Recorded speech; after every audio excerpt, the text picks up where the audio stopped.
In this video, we'll learn how to mount the camera and the IPC, connect them, and capture images using the camera. Open the camera package and take out the items. These items include the camera, screws, zip ties, and so on.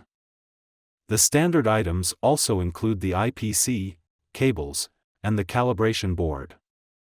Also, you need to check other items required by your solution according to the container packing list. After checking all the items, mount the camera to the camera mounting frame, and use screws to secure it. Please remember to remove the lens protection film for a new camera. After the camera is secured, connect the DC power cable and the Ethernet cable to the camera.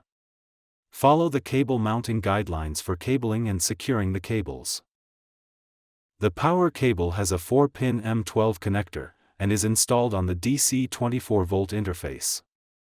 The Ethernet cable has a 8-pin M12 connector, and is installed on the Ethernet port. Connect the power cable of the IPC. Connect the HDMI cable to the monitor. Power on the IPC. Power on the camera. Connect the Ethernet cable of the camera to the IPC. Insert the dongle. Connect the robot to the IPC. Plug one end of the Ethernet cable into the side of the IPC, and plug the other end into the robot controller.